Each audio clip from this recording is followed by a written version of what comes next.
Next question, question number 5. What is given?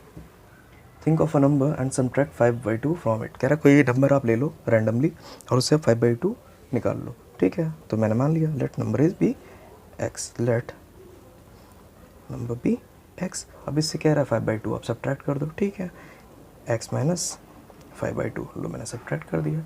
फिर कह रहा है मल्टीप्लाई द रिजल्ट बाई 8, यानी जो आ गया उसको आप किससे मल्टीप्लाई कर दो? 8 से. सो मैं इसको मल्टीप्लाई भी कर दे रहा हूँ 8 से. ठीक है, अब कह रहा है जो रिज़ल्ट मिला है ये 3 टाइम्स है जो आपने नंबर लिया था. ये 3 टाइम्स है जो नंबर लिया था, तो नंबर जो लिया था वो तो मैंने x लिया था, और ये 3 टाइम्स है तो वही बात है, मैं 3 का मल्टीप्लाई यहाँ नहीं करूँगा. मैं 3 का मल्टीप्लाई कहाँ करूँगा? यहाँ. दोनों को बराबर बनाने के लिए मुझे ऐसा करना पड़ रहा है, अदरवाइज़ वो 3 टाइम्स है, मुझे उसको दिखाने की ज़रूरत नहीं है. लेकिन अगर इक्वल टू का साइन लगाऊंगा, मुझे बराबर दोनों को करना है, तो मुझे 3 का मल्टीप्लाई कहाँ करना पड़ेगा? यहाँ पे करना पड़ेगा. सॉल्व करते हैं. 8x minus 5/2 into 8 equal to 3x. 8x 4 2 4 ज़ा 8 यानी 5 4 ज़ा 20 यानी minus 20 equal to 3x. 8x ये 3 इधर आएगा तो हो जाएगा माइनस का 3x इक्वल टू 20. 8 से 3 जाएगा तो 5x equal to 20. x equal to 20/5. 5 4 ज़ा 20 यानी x इक्वल टू 4. यानी जो नंबर लिया था मैंने वो कौन सा था? नंबर था 4. नेक्स्ट क्वेश्चन देखते हैं अपना. मेरे पास इस क्वेश्चन को करने से पहले कुछ बेसिक सीख लेते हैं तो ज़्यादा बेटर रहेगा. अगर मैं मानता हूँ कि मेरे पास एक नंबर है 56, ठीक है, नंबर और डिजिट में दोनों में फ़र्क होता है. नंबर है मेरे पास 56, जिसमें कि यूनिट डिजिट पे जो नंबर है वो यूनिट प्लेस पे जो डिजिट है वो है 6, और जो 10 प्लेस पे जो डिजिट है वो है 5. तो डिजिट्स और नंबर में कंफ्यूज मत होइएगा, क्योंकि इस तरह के क्वेश्चन में सिर्फ जो खेल होता है वो नंबर और डिजिट्स का ही होता है. अब इस नंबर को अगर मैं अपनी 6th क्लास में जाऊँ तो 6th क्लास में हमने सीखा था, या छोटी क्लासेस में सीखा था, how to expand a number को एक्सपेंडेड फॉर्म में लिखना. तो अगर मैं नंबर को एक्सपेंडेड फॉर्म में लिखता हूँ तो 6 इज़ मल्टीप्लाई बाई 1, या फिर 1 से मल्टीप्लाई करके दिखाना जरूरी नहीं होता है. तो मैंने 6 लिख दिया, प्लस 5 इज़ मल्टीप्लाई बाई 10. यानी नंबर लिखने का जो तरीका होता है वो होता है 5 10 डिजिट को 10 से मल्टीप्लाई करना, यूनिट डिजिट को 1 से मल्टीप्लाई करना. तो like this I can expand my number. अगर इसी नंबर की मैं डिजिट्स को इंटरचेंज कर देता हूँ, डिजिट्स इंटरचेंज करने का मतलब है जहाँ 5 था वहाँ 6 हो जाएगा, जहाँ 6 था वहाँ 5 हो जाएगा.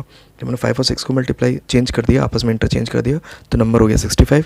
लेकिन लिखने का तरीका वही, 6 is multiply by 10, 5 is multiply by 1, जो कि मुझे शो करना कंपलसरी नहीं होता है, तो इसलिए मैंने यहाँ पे शो नहीं किया. यहाँ पे आपको करके एक बार दिखा दिया था.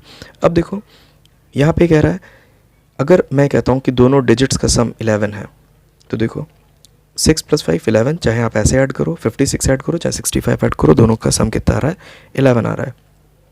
जस्ट इन केस मैं मान लेता हूँ कि यहाँ पे जो नंबर है मुझे नहीं पता है, लेकिन मुझे ये ज़रूर पता है कि दोनों को सम करने के बाद 11 आएगा, और एक दोनों में से नंबर कौन सा है?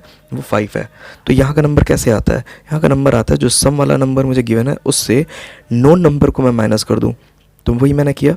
देखो यहाँ का नंबर मुझे पता लगाना था, आपको पहले से पता है यहाँ नंबर 6 होगा, लेकिन how to calculate it? Let's see. 11 जो कि मुझे नोन था कि दोनों का सम 11 होना चाहिए, सम माइनस नोन नंबर, सम से मैंने वो नंबर निकाल दिया जो मुझे पता था पहले से, तो मैंने उससे माइनस किया, तो यहाँ पे आ गया 6 जो कि बिल्कुल सही था, और यहाँ पे फिट बैठ रहा है 5 + 6 11 भी आ रहा है.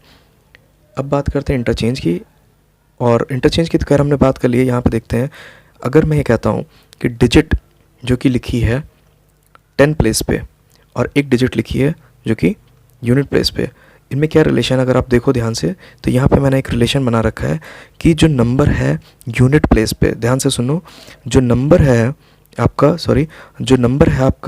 यूनिट प्लेस पे वो 3 टाइम्स है उस नंबर के, उस डिजिट के जो कि लिखी हुई है आपकी 10 प्लेस पे. तो ये सही होगा. दोबारा से देखें, जो आपका डिजिट लिखा हुआ है यूनिट प्लेस पे वो 3 टाइम्स है उस डिजिट के जो लिखी हुई है आपकी 10th प्लेस पे. देखो 1 मल्टीप्लाई बाई 3 टाइम्स है ना, 3 टाइम्स है वो डिजिट जो आपकी यहाँ पे लिखी हुई है यूनिट प्लेस पे.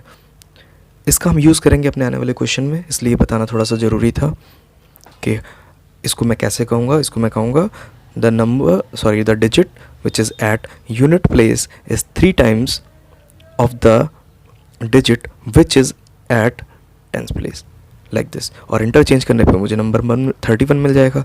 लिखने का तरीका वही होता है। अगर मैं कभी भी कोई नंबर लिखता हूँ तो नंबर लिखने का जो बेसिक तरीका होता है वो यही होता है, number is multiply by its place, unit place जो भी प्लेस है उसका, and add up. Now come to our question number 6। यहाँ पे लिखा है आपके पास एक नंबर जो कि है, पहले इन्होंने कहा कि some of the 2 digit number is 9। ठीक है, मैंने इस प्लेस पे एक नंबर सोचा, यहाँ पे कोई एक नंबर होगा, या सॉरी यहाँ पे कोई एक डिजिट होगी, यहाँ पे एक कोई डिजिट होगी, दोनों को ऐड करूँगा तो मुझे 9 मिल जाना चाहिए। ठीक है, बिल्कुल सही है, लेकिन मुझे ये नहीं पता कि यहाँ पे कौन सी डिजिट है और यहाँ पे कौन सी डिजिट है। तो मैंने मान लिया जो आपकी डिजिट यूनिट प्लेस पे वो x है। अगर यूनिट डिजिट पे प्लेस पे x है यानी नोन है ना, तो अगर आप ध्यान से देखो तो यहाँ पे था नोन, तो मैंने क्या किया था, अननोन निकालने के लिए क्या था, सम से नोन को माइनस कर दिया था। सेम केस यहाँ किया मैंने, सम कितना था 9, 9 से अगर मैं x निकाल देता हूँ तो मुझे ये वाली डिजिट मिल जानी चाहिए, इसलिए मैंने यहाँ पे लिखा 9 माइनस x। अब देखो क्या लिखा है, let at digit at unit place be x, unit place पे जो डिजिट है वो क्या है, x है। Therefore at tenth place digit will be 9 minus x होनी चाहिए। और वैसे भी हमारा जो रूल कहता है कि अगर मैं इन दोनों को ऐडअप करता हूँ तो 9 आ जाना चाहिए। तो ठीक है, मैं इन दोनों को ऐडअप करके भी देख लेता हूँ। यहाँ की डिजिट कौन सी है, 9 माइनस x, ये मैंने लिखा 9 माइनस x प्लस x, तो यहाँ पे क्या हुआ, minus x plus x cancel out हो गया, बचा 9, और 9 हमारा रिजल्ट आंसर आना चाहिए था, आ रहा है। इसका मतलब जो हमने यहाँ पे वैल्यूज़ ली हैं वो बिल्कुल सही है। अब नंबर लिखने का तरीका, जो हमने नंबर लिखने का तरीका यहाँ पे सीखा था वही यहाँ पे करेंगे। यहाँ पे आपका 10 प्लेस पे क्या है, 9 माइनस एक्स, तो ओरिजिनल नंबर क्या होगा, 9 minus x is multiply by 10। जो यूनिट प्लेस पे होता है उसको 1 से मल्टीप्लाई करते हैं, और 1 को हर जगह दिखाना जरूरी नहीं होता है, तो इसलिए मैंने यहाँ पे x को 1 से मल्टीप्लाई किया है, लेकिन x 1 ज़ा x, सो x ही रखा है, मैंने 1 का मल्टीप्लाई आपको शो नहीं किया। इसको थोड़ा सा और बेटर फॉर्म में करेंगे तो क्या हो जाएगा, 10 in bracket 9 minus x plus x. इसको मैंने क्वेश्चन नंबर 1 दे दिया। अब कह रहा है when the digits are interchange, कह रहा है अब डिजिट्स आर इंटरचेंज यानी डिजिट्स जो हैं वो बदल गई हैं। जैसे कि यहाँ पे 5 का 6 था, 6 का 5 हो जाए, ऐसे ही यहाँ पे क्या है, जहाँ पे 9 माइनस एक्स है वहाँ पे x हो जाए, और जहाँ पे x है वहाँ पे 9 माइनस एक्स हो जाए। तो ये बात सोचो, जब ये वाला x इधर आ जाएगा तो अब क्या होगा, नए नंबर में ये वाला x 10 से मल्टीप्लाई होगा, वही मैंने किया, और 9 माइनस एक्स वहाँ जाएगा तो इसमें 1 का मल्टीप्लाई होगा, जो कि शो करना जरूरी नहीं, तो 9 माइनस एक्स मैंने एज इट इज़ छोड़ दिया। अब मेरे पास इन्होंने कंडीशन दी है, वो कंडीशन दी है, कह रहा है कि नया नंबर जो है वो 27 ज़्यादा है ओरिजिनल नंबर से। अब एक बात सोचना बेटा, नया नंबर जो है, न्यू नंबर जो है ये वाला, ये 27 ऑलरेडी ज़्यादा है, तो अगर मैं दोनों को इक्वल करता हूँ और 27 इधर एडअप कर दूंगा तो क्या हो जाएगा, 27 प्लस 27 है ना, तो ये 54 हो जाएगा, यानी तो ये तो गलत हो जाएगा क्योंकि ये तो पहले से ज़्यादा है। तो जब ये पहले से ज़्यादा और मुझे दोनों को बराबर बनाना है तो मैं क्या करूँगा, या तो नए नंबर में 27 मैं माइनस कर दूँ, या फिर ओरिजिनल नंबर में मैं 27 ऐड कर दूँ। ठीक है, तो मैंने यही किया, मैंने ओरिजिनल नंबर में 27 ऐड कर दिया। अब देखो नया नंबर क्या था, न्यू नंबर, आप यहाँ से लो, न्यू नंबर आपने बनाया जो वो था 10x प्लस ब्रैकेट में 9 minus x is equal to, original number क्या था 10 9 माइनस एक्स प्लस एक्स, और प्लस 27 क्योंकि ये इक्वल टू का साइन लगा तो प्लस 27। सारे x एक पास ले आते हैं, सॉल्व करोगे आप, सारे x एक पास लाएंगे तो 9x प्लस 9x हो जाएगा आपका 18x, 19 प्लस 27 ये हो जाएगा आपका 117, माइनस 9 करोगे तो 108, यानी 18x is equal to 108, x is equal to 108 by 18। आप इसको सॉल्व करोगे तो x इज इक्वल टू 6 आ जाएगा, x इज इक्वल टू 6 आ गया, यानी यहाँ की जो डिजिट थी वो क्या थी 6, तो यहाँ की डिजिट क्या होगी 9 माइनस एक्स, 9 माइनस एक्स माना 9 माइनस 6 क्योंकि x की वैल्यू क्या है 6 है, 9 माइनस 6 ये आ जाएगा आपका 3, यानी जो नंबर था ये ओरिजिनल नंबर ही तो था, ओरिजिनल नंबर क्या था, यहाँ की डिजिट क्या बन जाएगी 9 माइनस एक्स, 9 माइनस एक्स मतलब 3, और जो इधर की डिजिट थी वो क्या थी x, x मतलब 6, तो ये हमारा जो ओरिजिनल नंबर था वो कितना आ गया 36। इसी तरह से हम एक और क्वेश्चन करेंगे, लेट्स सी नेक्स्ट क्वेश्चन। इसमें देखें आप, इस क्वेश्चन में कह रहा है one of the two digit of a 2 digit number is 3 time the other digit, यानी ये कह रहा है कि 2 डिजिट नंबर है, यहाँ पे पहला नंबर है, यहाँ पे दूसरा, सॉरी यहाँ पे पहली डिजिट है, यहाँ पे दूसरी डिजिट है, लेकिन कह रहा है कोई भी एक डिजिट दूसरी डिजिट के, कोई भी एक डिजिट दूसरी डिजिट के 3 टाइम्स है। तो मैंने मान लिया कि यहाँ पे जो यूनिट प्लेस पे डिजिट है वो x है, तो obviously according to the question जो 10 प्लेस पे डिजिट होगी वो क्या होगी 3 टाइम्स ऑफ x, यानी 3x। ठीक है, अब कह रहा है, अब मैं इसे नंबर फॉर्म कर लेता हूँ, नंबर लिखने का तरीका वही, यहाँ की जो प्लेस पे डिजिट है उसको 10 से मल्टीप्लाई करेंगे, जो यहाँ पे डिजिट है उसको हम 1 से मल्टीप्लाई करेंगे। सो देखो 3x is multiply by 10, x is multiply by 1, यानी ये हमारा ओरिजिनल नंबर था जो हमने मान के चले थे कि हमारा नंबर ऐसा ही है। तो ये हमारा नंबर क्या हो गया 30x प्लस एक्स, या फिर आप इसको यहाँ पे ये भी लिख सकते हो 30x plus x equal to 31x, ये आपकी मर्ज़ी है।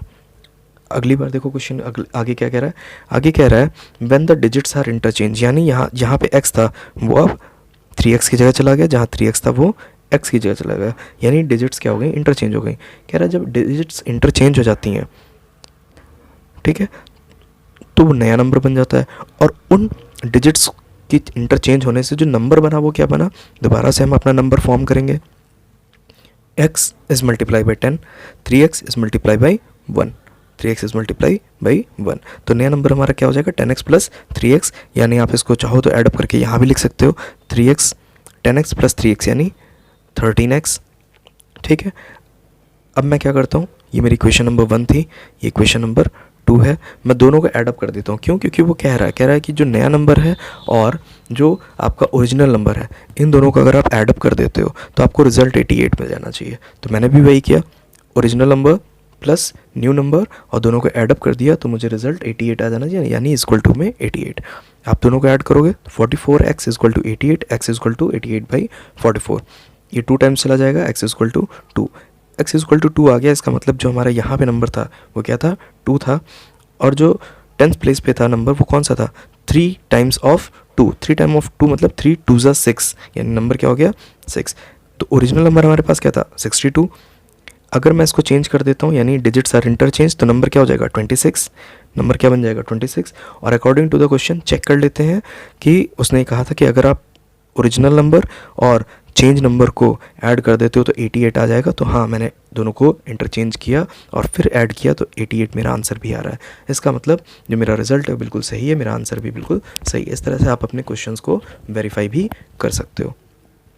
क्वेश्चन नंबर 8 पे आते हैं।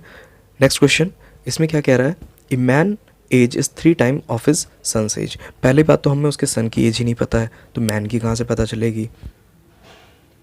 तो यहाँ पे देखते हैं, हमने मान लिया कि जो सन है उसकी एज कितनी है x ईयर है, सन की एज कितनी है x ईयर है, तो फादर की एज कितनी हो जाएगी 3x। ऑब्वियसली उन्होंने दिया है कि 3 टाइम्स है फादर की एज, ठीक है।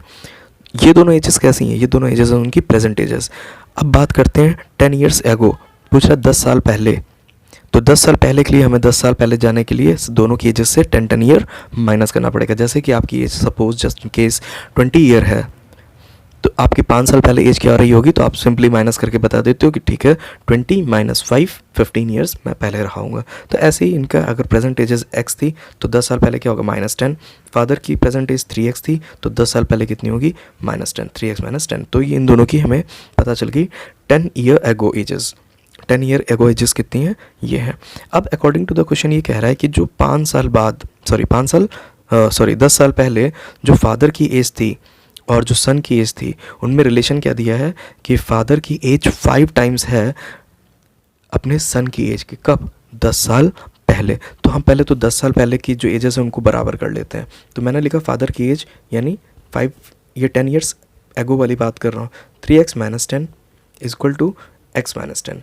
अब उसने पहले ही कह दिया कि दोनों की एजेस में क्या है कि फादर की एज 5 टाइम्स है, इक्वल टू का साइन लगाऊंगा तो ये 5 टाइम्स पहले ही ज़्यादा है। तो इसको 5 टाइम कम करने के लिए मैं क्या करूँगा, या तो मैं 5 से इसको डिवाइड कर दूंगा या फिर 5 का मल्टीप्लाई उधर कर दूंगा। बात एक ही, क्योंकि अगर मैं 5 का डिवाइड करता हूँ इधर तो क्रॉस मल्टीप्लाई करूँगा 5 उधर चला जाएगा।